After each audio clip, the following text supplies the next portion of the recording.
helpful to remember that all those wrongs that inhabited our world before this pandemic continue to prevail, whether or not we can find the time or space or energy to pay them heed. So for the next 90 minutes or so here at the Center for Media at Risk, we're offering the chance to turn to a not so bright issue that desperately needs our unending attention: mob censorship, how it exacerbates the already rampant online intimidation of journalists, and what risks it generates for widely used conventions of digital publicity.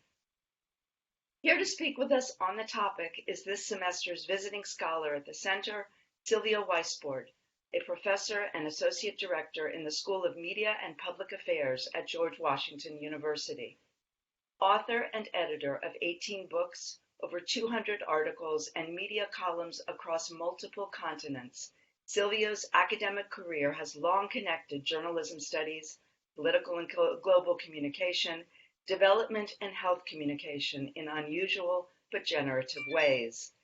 But it is on today's topic, media practitioners under duress, that he speaks to a heartfelt and long-held concern that draws from interviews with journalists here in the U.S.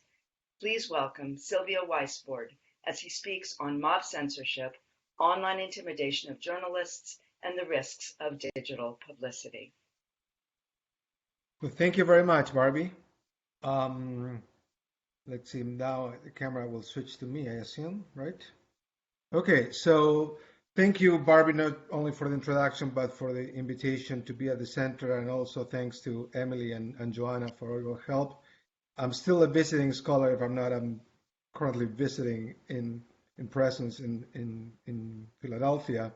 And also thanks to all of you for showing up.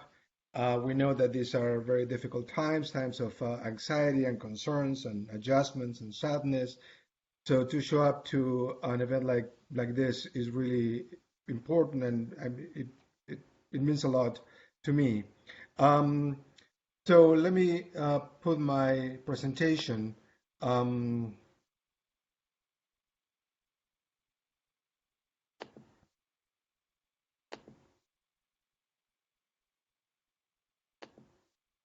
Okay, everybody should be able to see this, correct? Right? So before I start talking about the subject, I just want to have a warning. I'm not going to brighten up your day, so sorry about this. So I have more sort of sad news or issues to be concerned about. So what I'm going to present is the following. The basic argument that I'm making here is that online harassment of journalists is a case of hate speech. And I find in this subject three themes that I would like to discuss with you. One is that mob censorship is a particular form of censorship different from other forms of censorship. Second, that online harassment and mob censorship is related to the consequences, in some ways unintended consequences of audience engagement and interactivity that show the risk of digital publicity, especially for journalists. And the third theme is that as we examine how journalism confronts hate, I think that probably there are some important lessons for thinking more broadly about the way that societies confront, or should deal and confront with hate. Let me try to advance this.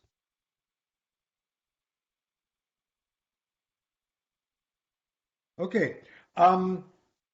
So the argument is that online harassment is a form of digital hate. There have been a number of recent studies produced on that documented harassment. To me, harassment is a form of digital hate for the reasons that I will explain in a few moments.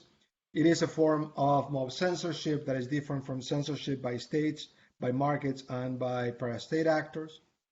And it is a global phenomenon. What I'm going to present here is primarily draws from about 30 interviews that I've conducted with journalists, with reporters and editors in the United States, but there are some similarities to the findings from other countries.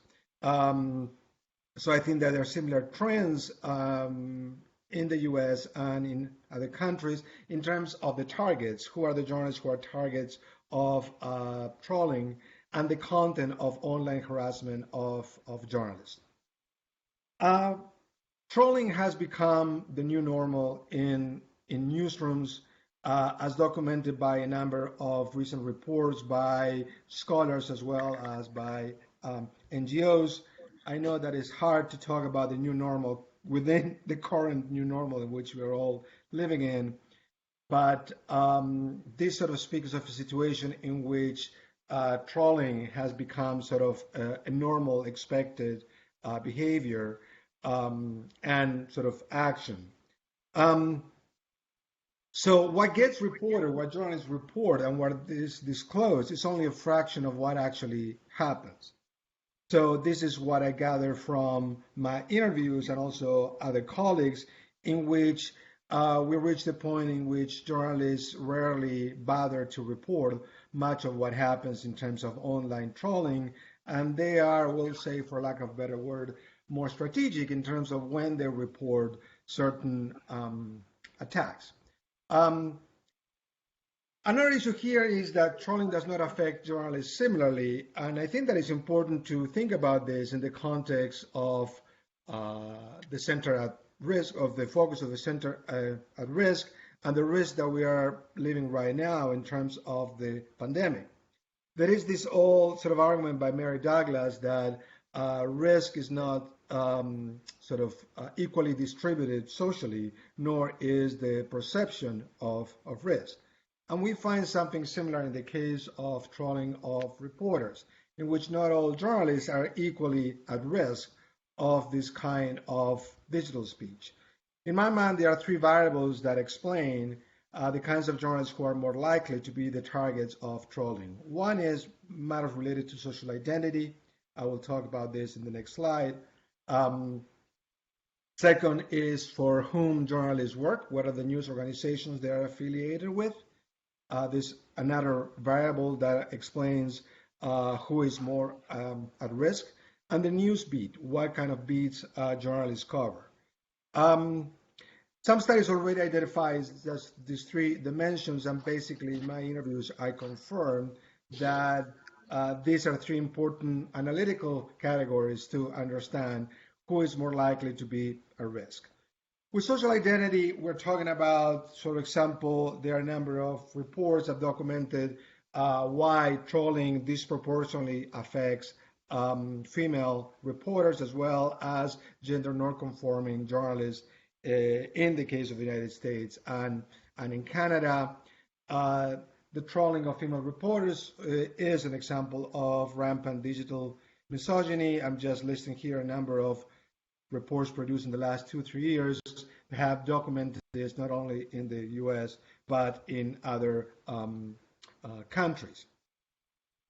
If you want the full references, I will be happy to send you a draft of a paper of these that basically lists these reports.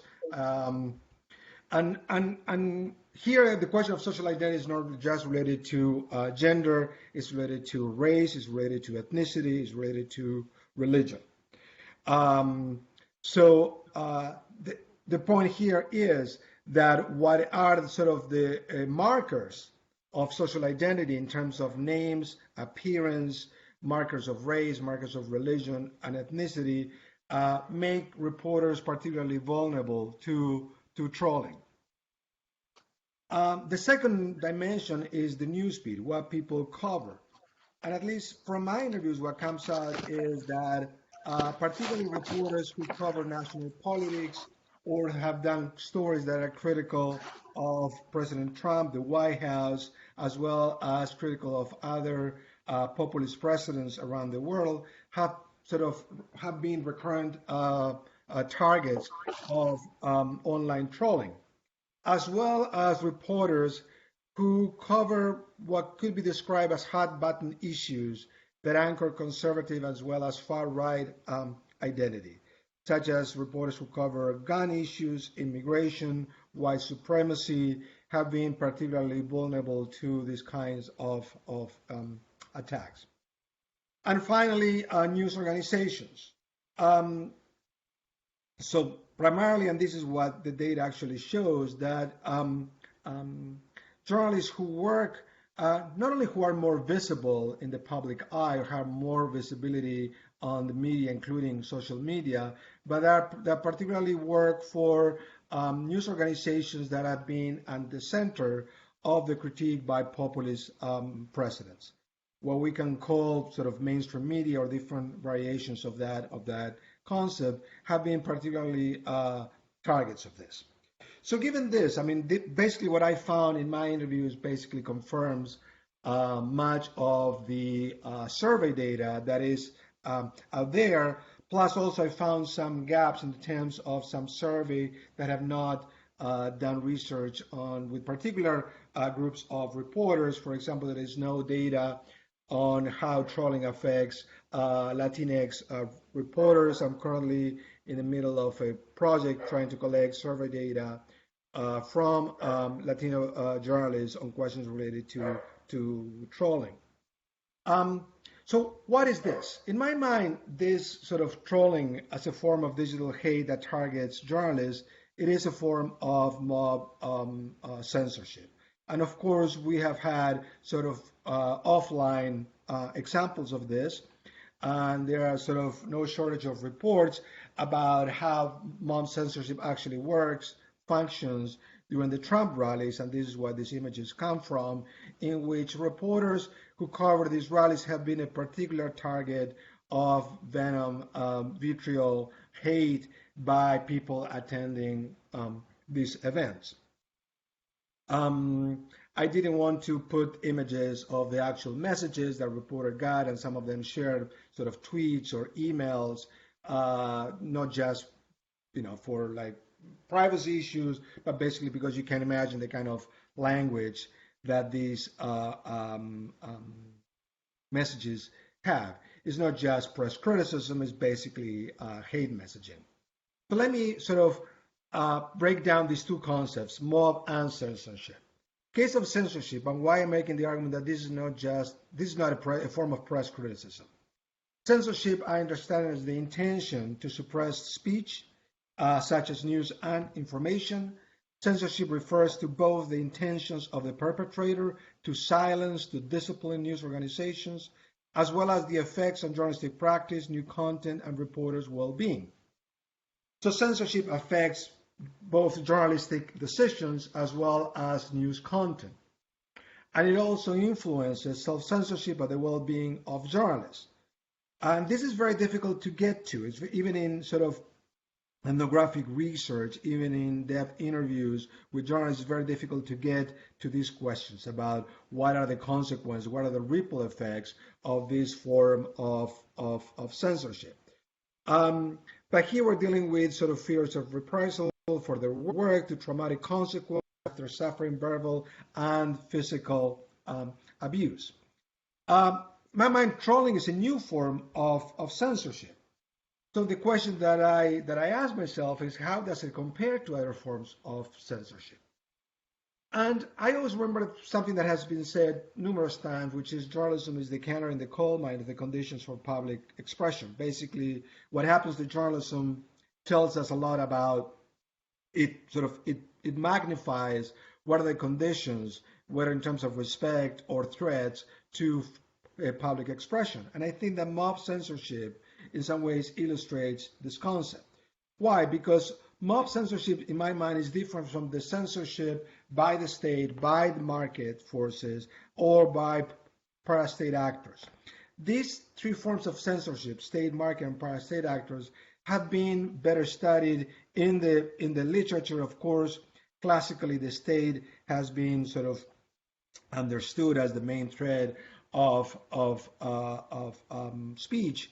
But of course, more recent studies have emphasized the importance of different forms of market censorship as well as censorship by parastate actors being, in the case that I know better in Latin America, censorship by drug cartels, by death squads, by para-state police and military groups.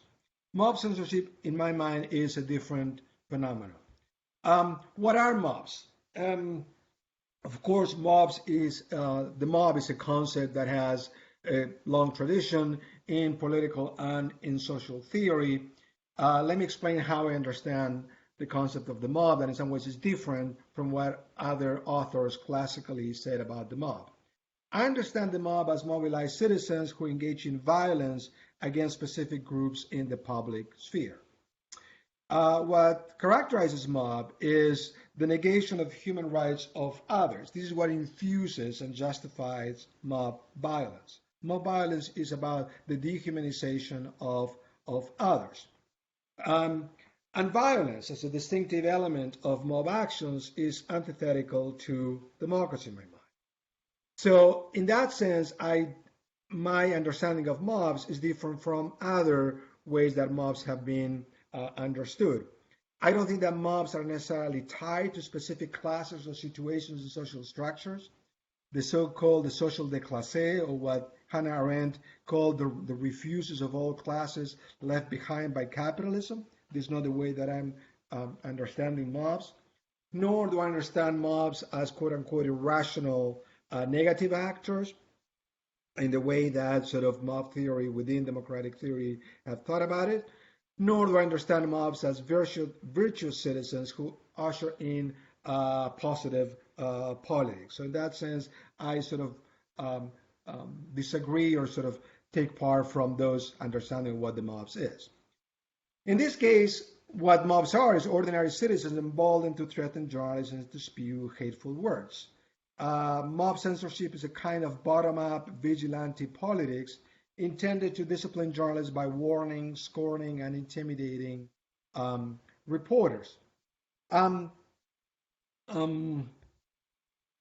to think about sort of mob censorship? I think about it in terms of two actors. One are the instigators, and a different set of actors are the actual vigilantes. The instigators in this context are those who demonize the press for a variety of reasons, cable news, tabloids, talk radio personalities who have, as the literature has documented, constantly talked about the press or the mainstream press in derogatory terms. Also politicians who have turned the press into one of their prime political targets. And third, alt-right sites and forums. There is sort of a growing body of literature in this regard, how in alt-right sites, disparaging the media, attacking the media, demonizing the media is one of the central themes. We can think about instigators as sort of a new form of demagogues who are trying to basically single out the press as the enemy. And the vigilantes, what I found out in some ways confirms what other studies found, is that most of these actions are individual actions that in some cases are loosely coordinated actions. Brigading will be an example of that, in which sort of people, particularly in alt-right sites, decide to coordinate actions to attack simultaneously a reporter or news organization. So brigading or swarming or those kinds of online attacks suggest that there is some kind of loose organization. This is not like in other countries in which there are sort of trolls that are on the payroll of politicians or government office who are paid basically to attack, to harass reporters constantly. What I found here, in ways, sort of reinforces the finding from other studies in the U.S. that is not the case. That this is more cases of individuals and loosely coordinated actions. Here it's important to understand that this is not an isolated case. We're looking at here what happens to journalists or to some journalists who are more at risk of these kinds of hate is symptomatic of the broad context of rising digital hate, something that a number of folks have been studied and documented. So in some ways, what we find among reporters, it confirms the patterns that we find with other actors. The fact that young women experience particularly severe forms of online harassment, so it's not just female reporters, but it's basically what has happened, particularly to young women, as well as to female politicians. So research on digital hate, targets of digital hate in the population at large, or other sectors of society, such as politicians or celebrities, actually have found similar patterns in terms of specific kinds of groups defined by markers of social identity are more likely to be targets of digital hate. What is unique about journalism? What is unique about journalism is what I was hinting at earlier. One is the demonization of the press, which there's plenty of examples. I'm sure that all of you are familiar with this, whether in the U.S. context or in other contexts, about how the press has become sort of a favorite target, in some cases for left-wing populism, in other cases for right-wing populism. But it's important here to look that happens not just at the national level. It also happens at the subnational level. One of the things as I was doing research that I came across was this mailer that was sent to citizens by Devin Nunes. Devin Nunes is a Republican representative from the Fresno area in California, in which he, after a number of critical stories by the Fresno Bee, which is the main paper in that district, a number of critical stories of Nunes and other prominent local politicians. The representative sort of produced, I believe it was a 16-page mailer that was filled with accusations, false information, attacks to not only the Fresno Bees, but specific editors and reporters. So this is something that actually at the national level there is very little awareness in my mind, that this kind of demonization of the press, it happens not just or coming out of the White House or the national right-wing media.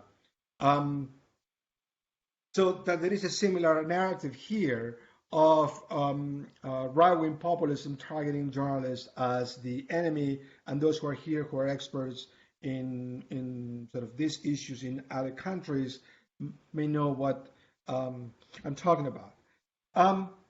What to make out of this? What this suggests? And in my mind, sort of what this suggests is that online harassment reflects the complex relationship that journalism has with publicity in the digital society. So I think what these cases of mob censorship raise questions that make it necessary to revisit some of the arguments that we have discussed for the last about 2 decades about the relationship between journalism and digital publicity. Why? Because mob censorship in some ways is one of the consequences of what happens when journalism opens to the public.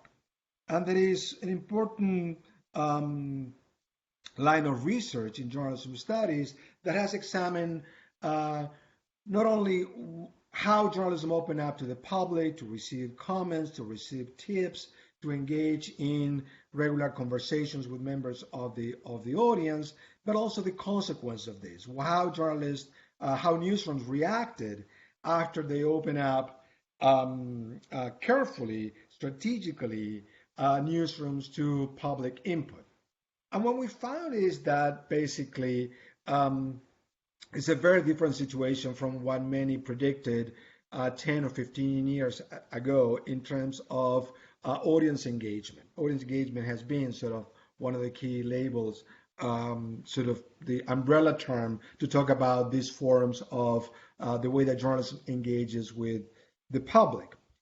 And what we find, at least in my interviews, is something that resonates with what recent research on commentary sections found out, that basically many news organizations not only decided to strongly moderate the comments, but in some cases they decided to shut down the commentary section for a number of reasons. That in some ways, what I'm trying to highlight here is that so we are seeing sort of a natural experiment from having this, let's say, modest to high hopes about audience engagement to dealing with the more sort of complex reality of what happens when journalism opens up to the public. Something similar I found in my research, which is how journalists try to basically sort of strategically, carefully deal with input, particularly with sort of hateful content targeted at them.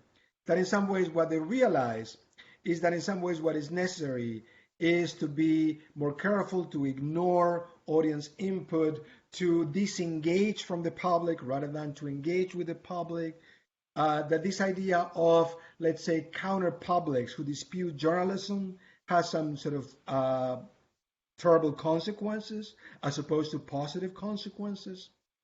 The consequences are personal trauma, and there is some research showing or sort of documenting this.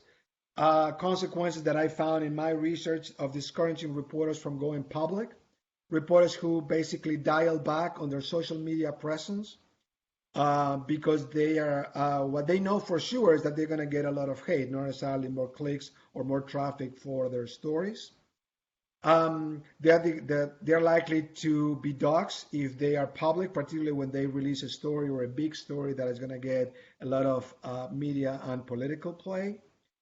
Journalists who were asked actually not to cover certain stories because they don't want to talk to the people because they are afraid of the kind of harassment, sort of offline harassment they're going to get.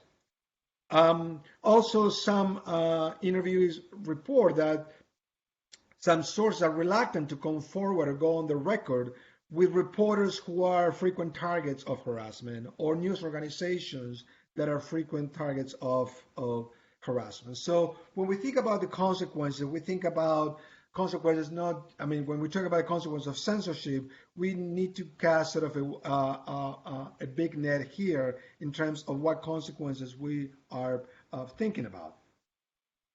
So coming out of this, my questions are, and I think that these questions are related to the literature on audience engagement that has direct implications to the way that newsrooms handle public engagement, are the following. First question is how to rethink the notion of the public in journalism when newsrooms experience participation fatigue, disappointment, and frustration with audience engagement. I think that we have reached a point in which it's necessary to rethink this notion of the public that in some ways was a much more of a positive notion of the public, that it left very little room for toxic publics or nasty publics, which is what mobs are. Mobs are an example of nasty publics. And sort of reviewing that literature, I was struck by how rarely this question about what happens with publics who don't behave like quote unquote democratic publics, what journalism should do, how journalism react. Second question, what if members of the public refuse to play by civic rules? And this is not a question of percentage. It's not a question of how many people actually don't play by civic rules of understanding, on tolerance, or sort of any other sort of attitude that we might consider to be civic. And what are the consequences of this if interactive platforms are vehicles for hate rather than what many had hoped, which was that interactive platforms will serve as conduits for, let's say, reason or facticity or listening or critical thinking or empathy or any other kind of what I will say sort of more positive democratic dispositions. And I see these questions in the way that journalism confronts digital harassment. The questions are, should journalists engage with hate speech? The answer is, hell no. I don't want to deal with that. I already tried and, I got burned. There's no way that I will do that. So reporters block, tweeters who tend to hate them, don't answer emails, don't answer voicemails.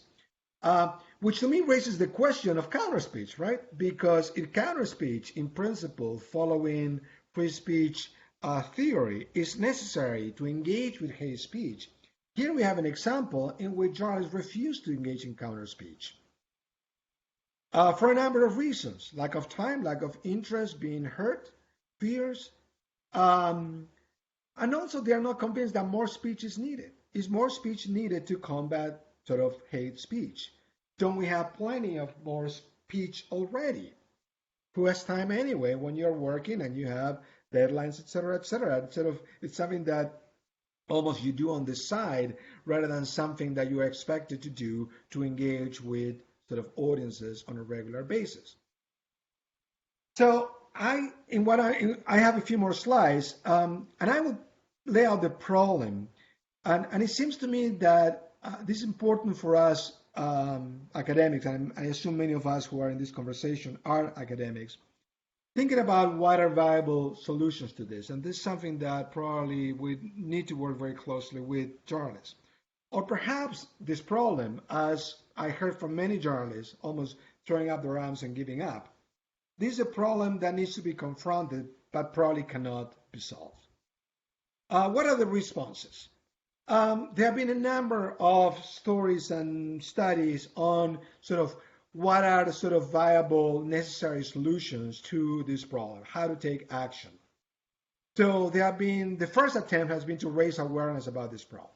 The question is, what do we do next once we have high or higher awareness in newsrooms, in management, in the public sphere, in government, in social media companies about this? I think that there are sort of three ways of thinking about responses. There are individual responses, there are collective responses at the level of the newsroom or the news industry, and there are social responses, society at large. In terms of individual responses, what I heard constantly is actually what one editor told me is to be a strategic avoider, right? That is the best way to deal with this. Sort of along the lines of a great study by Gina Chen and co-authors, that they found something similar, which is basically you really have to have a thick skin to be a reporter in the current circumstances, especially covering the kind of issue that I mentioned earlier. If you're a female reporter or if you are a black or brown reporter, you really have to have a thick skin. This is more a response at the individual level that I heard from many reporters and many editors. And also this thing that we heard a lot in the past weeks for very different reasons, this too shall pass, with the hope that this level of harassment shall pass. I'm sort of skeptical that this shall pass. This is not just a bug of the digital society, but it's a feature, this digital hate, particularly targeted at reporters. Then there have been more collective responses, and a number of NGOs, freedom of the press organizations are currently working on this question. Basically, how collectively develop responses to digital hate, which range from training journalists in cybersecurity, that is, it has all kinds of challenges because of access to reporters, availability, cost, a number of other issues. I'm not going to get into this, but there are a number of sort of what to do, how to do it, do's and don'ts kind of recommendations, training. There's an app, JSafe, that according to people who developed that, it's a way of reporting hate crimes. Hate speech is recommendations about what to do in those cases. These things, I think that these are valuable, important responses, yet insufficient. Why? Insufficient because here we're dealing with a broader phenomenon which will not go away even if journalists take the necessary precautions or these cases are reported and investigated. But it's socially what we do about this. And this is where I was not able to find much discussion on this, and probably more sort of awareness is needed around this. Who's responsible for this? Are the platforms responsible for this? Yes, social media platforms, especially Twitter, need to know about the fact that sort of this kind of digital hate directed at targeted reporters takes place in their platform. Documenting the attacks, documenting sort of the sources of this attack or how the attacks happen is important. But we are not sure what to do about this in terms of whether or not it is corporate regulation or public regulation. And actually found very little that it specifically has to do with the question of reporters. And of course, it's part of a bigger discussion about how we as society, different societies, wrestle with the threats of digital hate. And why I'm raising this? I think because I think about this as a sort of a case study of the dilemmas of abandoned speech. What happens with digital hate in contemporary societies, in which basically it's time to rethink whether or not the old sort of free speech orthodoxy, that more speech or counter speech will fight bad speech, is better than speech regulation. I'm not proposing any kind of speech regulation. It's something that I'm sort of still thinking about. But the question is that the preferred solution, that the preferred alternative that is ingrained particularly in the way that U.S. reporters think about this and U.S. society may be limited, insufficient to deal with questions of noxious speech. Why? Because the dilemmas of abandoned speech that we see clearly is that what we have is criticism without civility. Agonism without deliberation, speech without dialogue.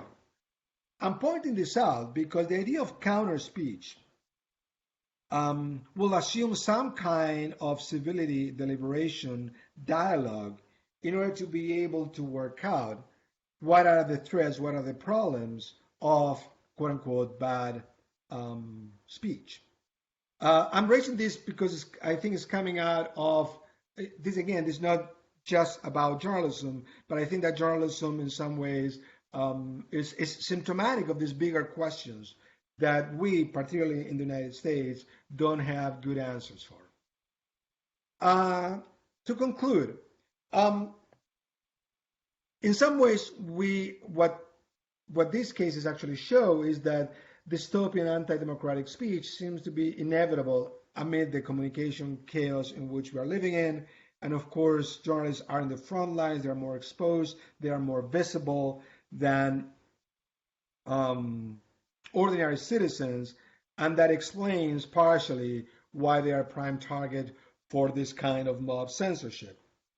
Another conclusion is that the online harassment of journalists reveals the paradoxes and the problems of digital publicity and audience engagement, meaning not always more publicity is better, and particularly in journalism studies, we always tended to think about publicity as a value, as intrinsically democratic value, and this research on harassment shows actually the complexity and the idea that publicity probably is not good, as opposed to something that is valuable, even if it is professionally valuable or even expected by news organizations. That journalists have tried to figure out a way to become less public, even though they are public, given the nature of the work that they do, given that the signature, given that the byline is public, that they frequently show up on television and radio, particularly to promote a story or to sort of report a story, but also the paradox and the problems of audience engagement, right? I think it's time to revisit. I'm not saying to discard it, to sort of rethink sort of what are the problems of audience engagement and how newsrooms react to these sort of, in some ways, unexpected problems, especially in light of reporters disengaging from the audience. And third, I'm aware as sort of much of what I said is relevant to the United States, even though there are some similarities in other contexts, but the approaches and the solutions are context dependent. And why I'm saying this is because legislation on matters related to this are different across countries. Also because what I sense in my interviewees is that reporters are basically strong believers in free speech. And they are strongly against any kind of, let's say, collective social action trying to, let's say, curb, regulate hate speech. So in some ways that explains part of the fact why they are they prefer more like individual or collective solution, or they feel more comfortable with these kinds of options or approaches. So I will stop there. And my takeaway is the following. There is a strong current of opinion that, well, maybe is, as Mark Zuckerberg famously or infamously said, that some of these issues are something that we have to live with.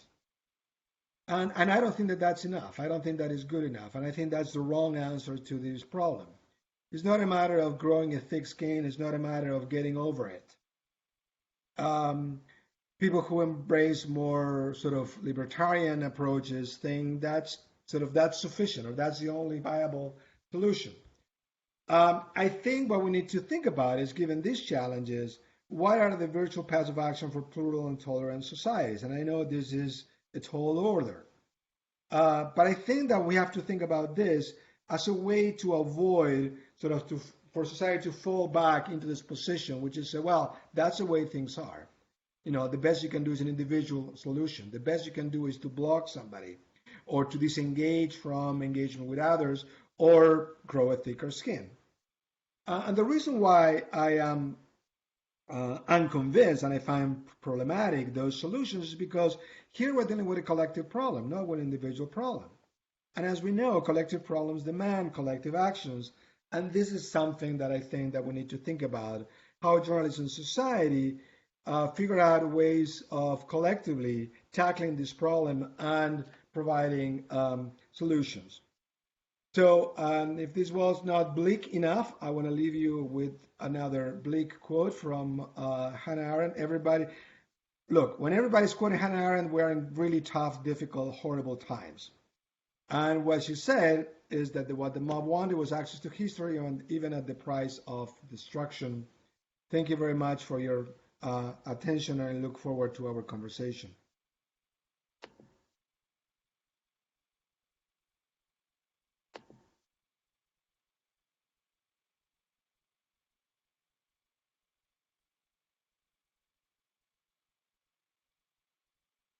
I think we're going to get the questions by chat, right? We're going to communicate by chat. Okay. So,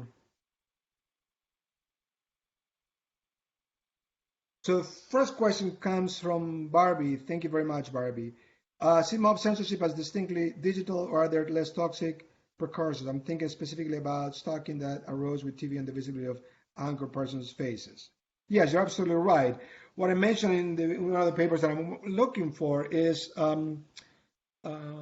the lynching of African American reporters and newsrooms during the Jim Crow era, of course, is a predecessor of this, right? It was sort of in-person people going and burning buildings, lynching African American reporters. That's a form of mob censorship, right? So I'm not saying by any means this is sort of completely new. What is new is the platform, how it is done, largely because of the ease of access, because it's relatively easy to access reporters. Now many newsrooms decided not to post the email address for their reporters, to have more filtering mechanisms. Many more reporters are more hesitant to answer contacts by tweeters. I gathered that from my interviews. So what is new is sort of how this is done and how easy it is to be done, as opposed to mob censorship being completely new. And in fact, it is not. The book by John Nerone, Violence Against the Press, has sort of some rich examples of violence against the press. I don't think he calls them mob censorship, but are sort of in this tradition of sort of grassroots forms of censoring the press that I think, particularly given the current situation, deserves to be in a separate category as sort of different from state, market, and parastate actors. There are more questions here. Monroe Price, there are two parallel worlds, one with journalists and the other online with moderation. Is the world of moderation trying to work this all out differently and in more promising ways, freed in some ways from the categories of First Amendment, etc.? Thank you, Monroe. Great question. From what I know, I don't know if sort of the world of moderation is trying to work this out differently. And I think that's why, I found interesting parallels between the findings about how newsrooms make decisions about moderation, what kind of content, when. There are some parallels to what I found out. Here, the situation that is more, what I found out more individual, as opposed to, let's say, more of a newsroom policy on these issues. In fact, what I found out is that very few newsrooms actually have policy on this, and actually very few reporters know whether or not the newsrooms have any policy on how to handle this kind of harassment.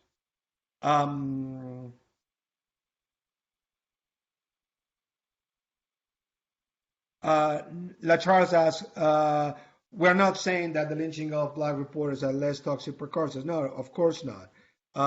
It is sort of we can think about conceptually as part of actions by the mob to silence, to censor, to discipline news organizations. Right.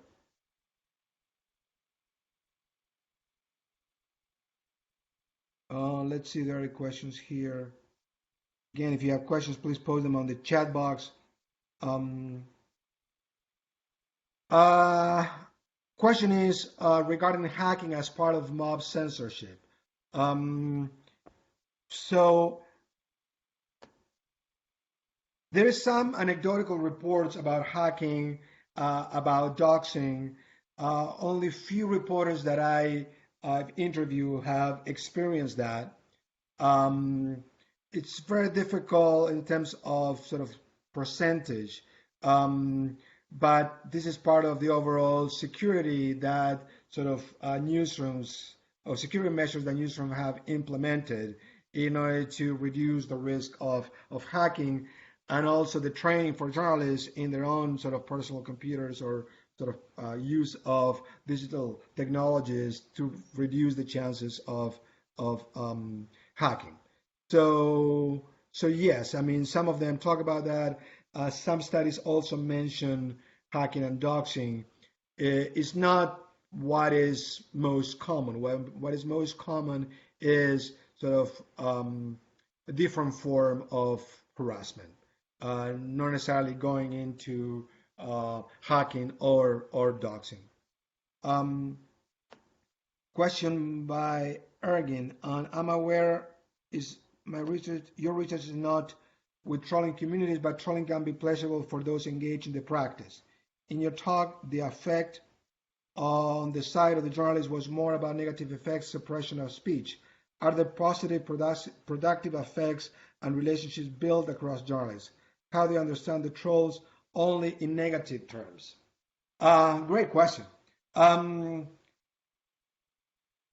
I asked if they spoke with other reporters or editors, and the answer is rarely. The answer is only when they feel it goes beyond what has become the new normal or expected. When is really it seems really threatening beyond a certain threshold,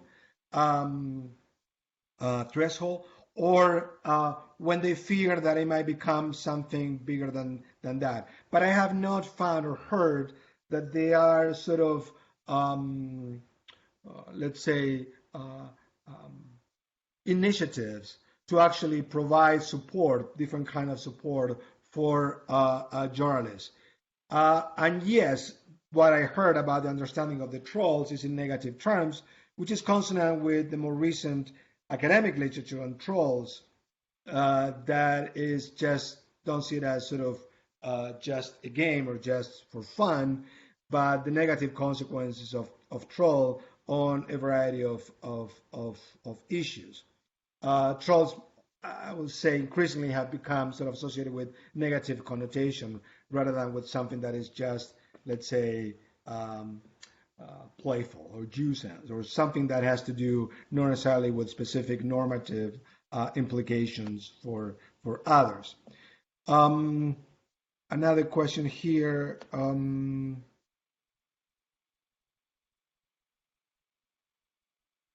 Seino, you mentioned that you think the hate speech might be a feature of digital communication. You also highlighted they are not certain the solution is public or corporate regulation.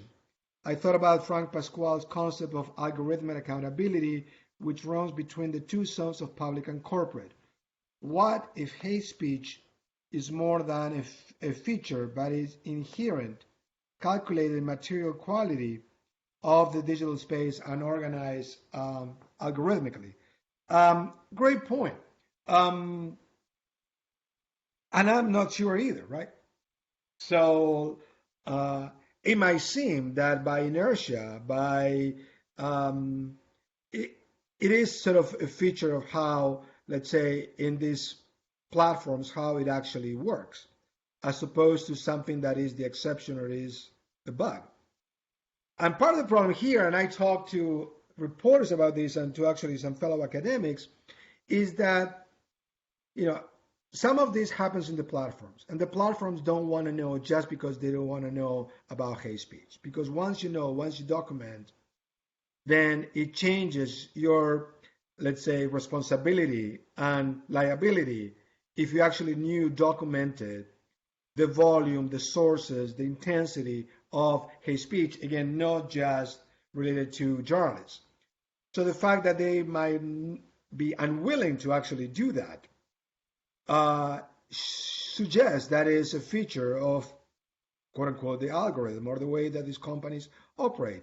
Something that, they deliberately don't want to know, as opposed to something that, quote unquote, they just missed.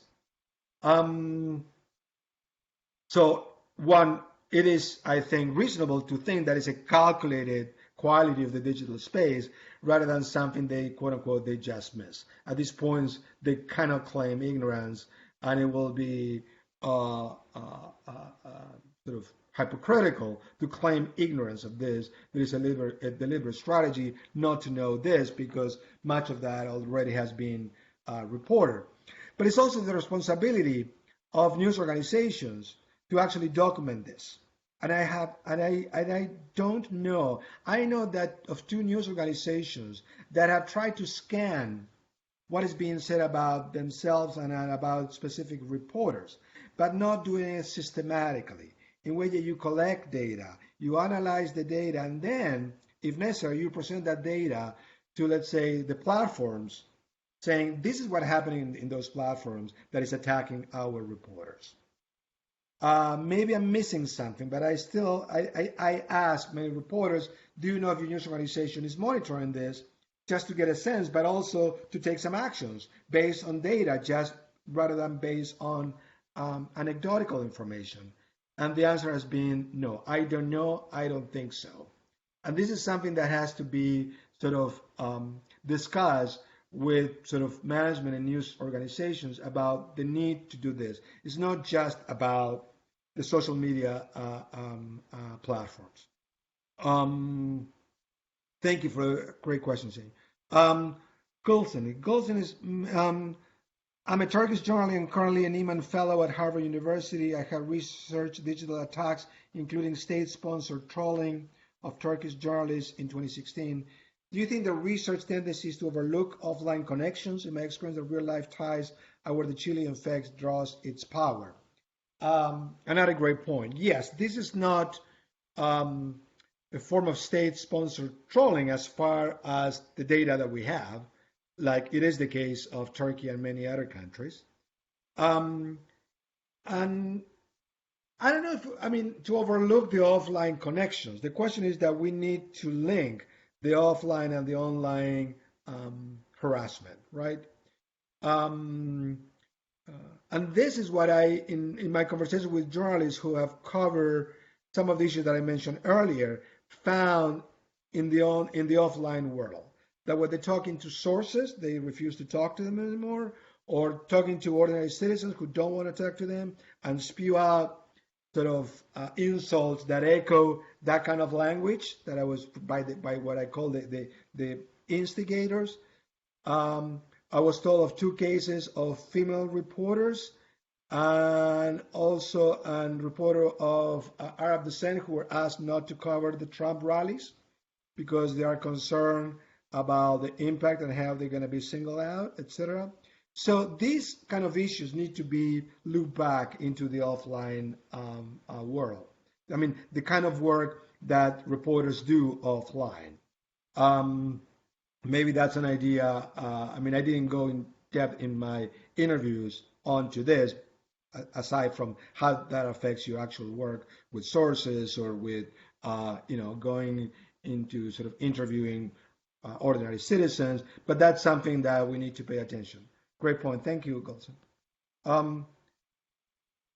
Guobin says mob censorship is like a war against certain kinds of speech in real wars and cultural wars. The opponents invoke values and slogans. What values are invoked in mob censorship? What slogans are used? Well, is what I think many of us will assume what it is misogyny, is racist tropes, is anti-Semitic tropes, is anti, let's say, liberal slash progressive tropes. Is basically lifted out of, the discourse by well-known talk show, instead of, talk radio personalities and politicians. Some reporters share with me the kind of emails or tweets that they got, and it's that kind of language that you can imagine. In some ways, it is, we can say another sad episode of the cultural wars that have been raging on for a long time in this country. That's what I will not say. This kind of harassment is identical to the kind of harassment of reporters that happens somewhere else, where not necessarily is linked to, let's say, a cultural war logic that has been going on here, but is more linked to a partisan or ideological battles, not necessarily related to sort of the cultural war or the backlash against liberal and progressive gains in the last decades in this country. So so the slogans is basically what you can imagine. I don't feel like I need to say that what are the exact words of that are being used. Natasha, could you comment on the potential role of the changing demographic of reporters themselves?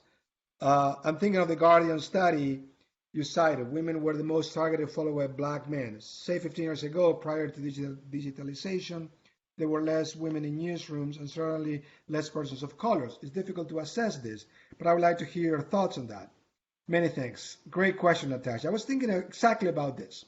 That when I hear of these cases that I mentioned earlier, of 3 non-white, non-male reporters who were asked not to be assigned to cover a story because they are fearful of the consequences, they raise the question about sort of a blind spot in thinking about diversity in the newsroom. That just having, quote unquote, more diversity in the newsrooms is not sufficient to cover certain stories, which we need a variety of sort of diverse views by reporters. What happens when reporters don't feel safe for the reasons that we have been discussing, and they ask not to cover the story? They ask not to cover white supremacy because they believe that they're going to be sitting ducks for their sources. And I talked to actually a reporter who has been covering white supremacy. He realized that one of his sources actually was the one instigating some of the trolling that he has received. So the point being is, yes, so it's not sufficient to think about the changing demographics of reporters as a positive thing. We have to think about what is the impact of changing demographics in the current circumstances. Um, so I think because it shows another level of complexity to the problem. It's not just what newsrooms look like or who covers what, but whether or not reporters are willing to cover stories even though they know they're likely to be prime targets of hate. Um, Charles, just ask a question. I'm think Here to add to Natasha's question. I'm thinking Jamish Aklindor attacks directly heard in the press conference outside of them. Absolutely right. And the case of April Ryan is another example of this. That in some ways, because they are highly visible, because they are African American women, because they are seen as challenging President Trump, because of other reasons, they have been prime targets for this. And at least what I know in the case of April Ryan, which is still the case, she has to hire a bodyguard, have a much more sort of way of filtering out external communication, sort of way of people reaching out to her. So yes, I mean that example is a great one. I'm wondering, the risk that a person like Ackendor takes every single time she stands up or asks questions,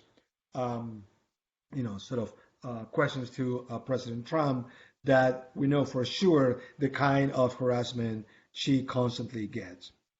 Barbie has a question: does the frustration with audience engagement not force a fundamental rethinking of the normative tie between the media and the public? And what does tie to the theories of democracy on which such a tie is based? Exactly. That is exactly the point. That's what I'm thinking about.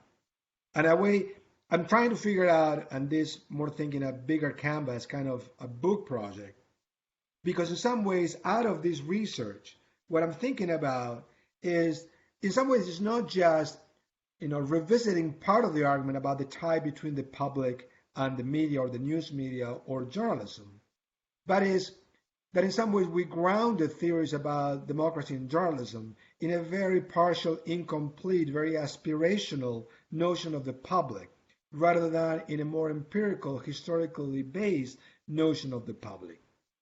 This is not about public that just happened. It's a public that has always existed, and in some ways now is being able to be mobilized and have easy access to journalists. This makes it necessary to rethink the way we think about theories of democracy / public and journalism. It's not just something that we should dismiss or say, well, it's just a minority. We still believe in the public as the good actor. I don't think that that's sufficient. That is a cop out. Because if we go back, especially the last 3 decades, theories about public journalism or different forms of journalism and the public were fundamentally grounded in a very positive notion of the public, an aspirational notion of what happens when the public doesn't behave in that way. Is not necessarily what to do in terms of actions, but in terms of how we rethink this, right? And this sort of perfect storm of populist politics and digital hate, which are interrelated, of course, raises questions about how do we do that without saying, well, it's just one feature. I don't think it's a feature. I think that is something that should nudge us to rethink some of the fundamental thinking about public and news. Next question, a number of questions here. Thank you. Just trying to read them and understand them as quickly as I can. Here, reflections.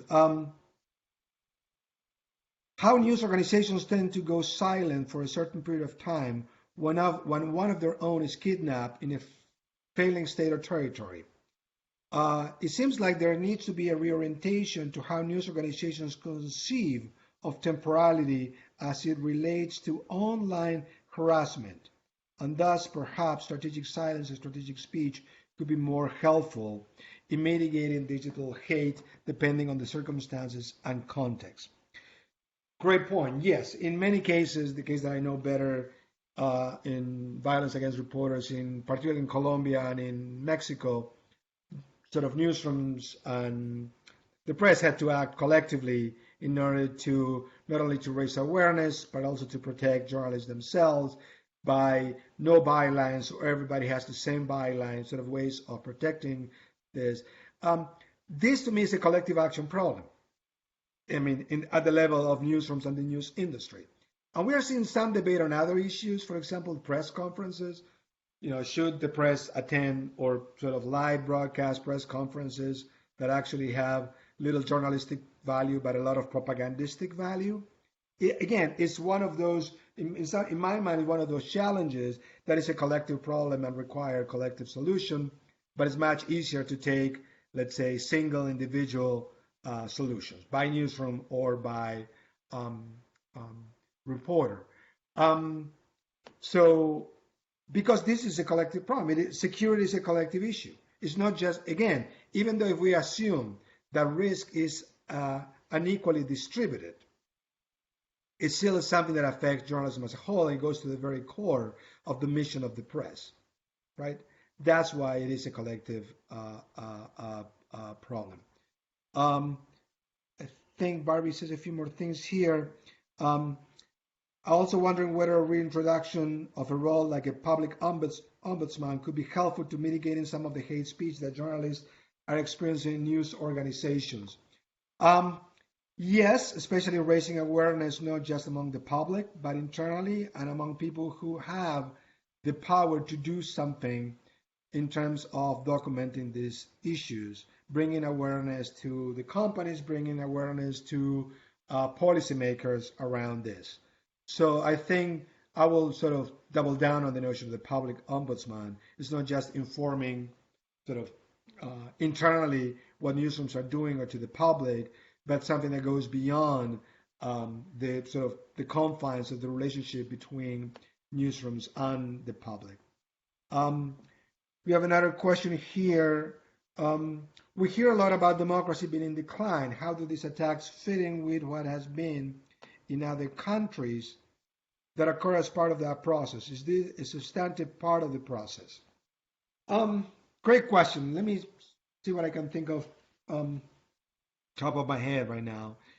Is it a substantive part of the process? I'm not sure if substantive is sort of the way to frame the question. Because it's so unequal. If you cover certain beats, if you look in certain ways, because if your social markers of identity are different, you are significantly less likely to be a target of these kinds of attacks. But this still is the problem, right? Is this a problem related to hate politics and the surge of authoritarian politics or the decline of democracy? Absolutely. Is it completely new? No. What is it about it? What is concerning in relation to the decline of democracy, or sort of the process of declining democracy, to me is the legitimization of this discourse, is the weaponization of the anti-press discourse, is how consistently we find the press in different variations being a convenient political target. That to me is related to the decline of democracy. And it may seem quote unquote relatively new in the US context, but we know the story very well in other parts of the world. Sort of this is the populist textbook. It's just 101 class, basically, what do you do? Not only this division between us and them, but sort of you demonize the other, you dehumanize the other. This is exactly what shows up in many of these attacks against journalists, is dehumanizing reporters because of gender, because of sexuality, because of race, etc., etc. So that's why it raises the alarm, that in some ways it's not just a sign of authoritarianism. This is what authoritarianism looks like. It's not sort of a harbinger of. This is what it looks like, right?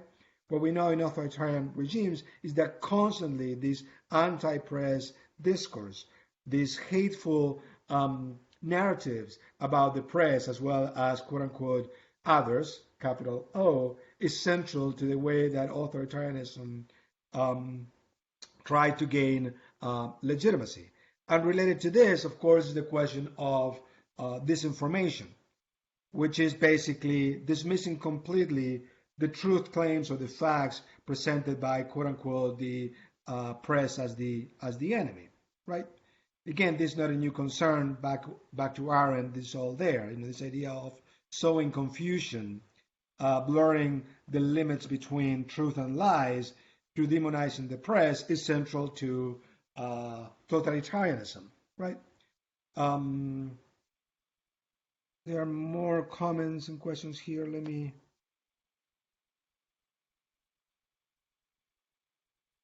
Ryan, related to questions about representation, how does the incredible disparity in political ideologies, 7% of journalists identify as Republicans in 2013, as reported by Nate Silver, affect the American context? Do you think this is one of the context-dependent solutions?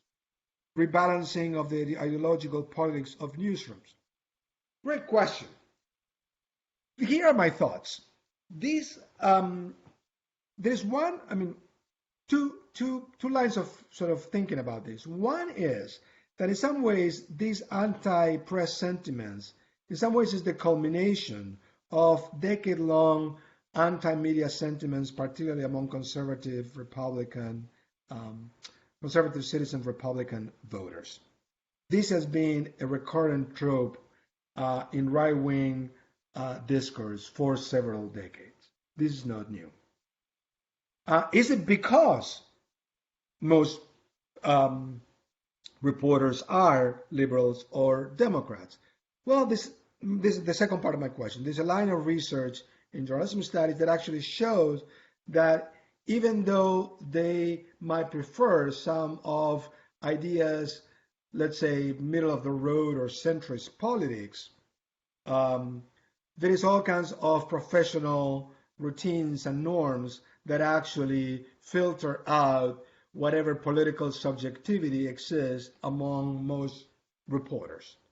That in some ways, this is not necessarily that reporters inject their own personal views in their reporting, but that actually they have to follow, they have to observe certain norms of, let's say, that has been variously called even-handedness or objectivity or fairness, so on and so forth, that actually tone down or filter out their own personal political viewpoints on this. Having said that, I think there's an interesting question, which is whether or not, in terms of some of the issues that the press covers, or the so-called mainstream press covers, maybe are issues that are of particular significance to liberals more than to conservatives.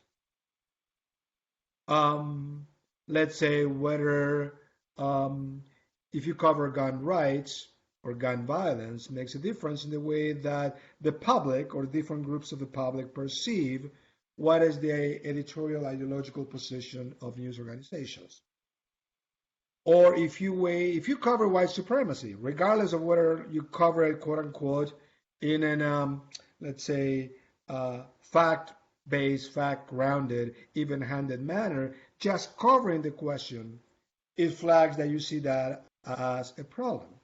I don't think, I'm trying to think about whether we know much about this, sort of whether or not the perception that the media, that the press is liberal, even though we can provide arguments that actually that's not what reporters do day in and day out to play out their liberalism in their news, or their centrism or middle of the road or social liberalism, whatever you want to call it. Whether or not the perception in different parts of the American public has to do with the topics that the news organizations cover and the editorial positions. Meaning, even though in academia I think that we have solid arguments about how personal ideology is not injected into the stories, still is the perception that A, given the topics that are being covered, right? And B, let's say, headlines or sources. So other ways, there is still a strong impression that in some ways it is, that reinforces a hostile media effect. The notion that, the media are liberal and therefore everybody who works for the media is a liberal, right? So I will not, let's say, flat out reject the notion that, let's say, those who hate the media or disagree with the media are completely wrong, but it's something to explore further rather than something to flat. Well, they are just brainwashed by opinion leaders to believe that that's the case. I think that's something that needs further attention. Monroe asks, I think some of these questions suggest some important role for bottom-up impact or bottom-up influence or censorship. Journalists are a class apart. Maybe they are. This is about populism. Right. I mean, what? Is it clear? Barbie, I cannot hear you. I think you want to say something. Keep Mike? going. Keep Oh, keep going. going. Okay, keep going. Great. Thank you. Is this about populism? Yes, and I will think that it is, in some ways, it is, I will say, a social trend rather than just a political trend. I think that the political trend that we call populism piggybacks on this and sort of mutually feeds each other, right? That in some ways these trends have been taking in place before we started thinking about sort of contemporary populism. So that's what I'm saying. It is bottom up, but and in some ways it is what my colleagues in political communication call elite queuing behaviors, right? That there are certain media and political elites that queue in certain behaviors as well as provide certain narratives.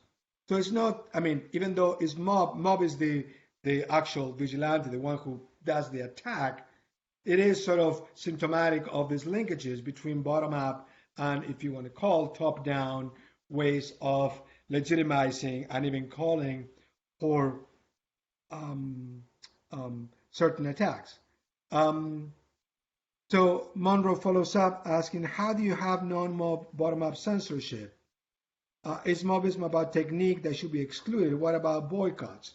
That's a great question.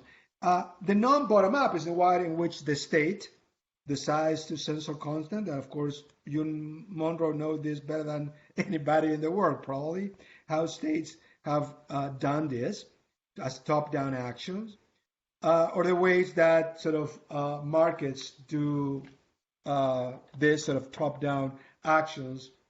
So in my mind, this is sort of, it is a different phenomenon. It is a different concept. And that's probably why the solutions that we have or the alternatives that we have, whether they are viable or more difficult, don't apply so quickly to this challenge. Boycotts. Are boycotts examples of mob censorship? No, because it's not about violence, right? That's what I put here is a question of hate speech, which is a form of violence. Not necessarily boycotting, let's say, a news organization will necessarily carry violence or hate speech. So I'm not assuming this is, I will call that more like public actions rather than mobs, because I want to preserve sort of mob actions as something closely related to violent actions. To the public boycotting a news organization or a corporation, I will not put it in the same kind of bottom-up actions with the mob, regardless of the actual politics of that public.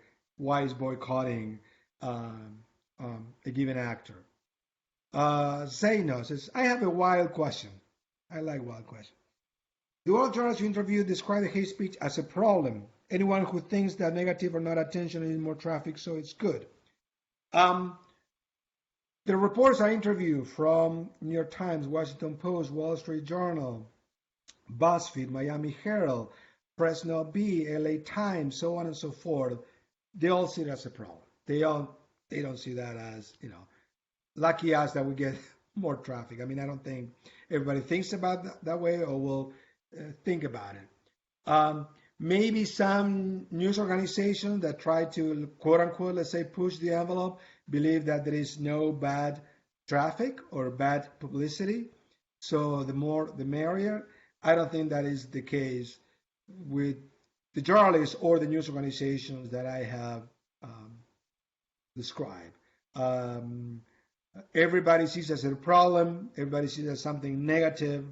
Um, and most people opt out. Most people opt for an individual solution to the point that well, I don't bother to report what I get all the time, particularly female reporters, because it makes no difference. Different variations of this argument I heard numerous times, especially because some of the attacks come from people who even don't bother to be anonymous. I heard this from somebody I interviewed who works for the Wall Street Journal, who reports for the Wall Street Journal. People who are subscribers to the Wall Street Journal use their account to harangue, to harass, to say all kinds of nasty things to reporters. This is about the legitimacy of this kind of speech. It's not about something that is done, the quote unquote, the advantages that anonymity provides. I think it's beyond that point.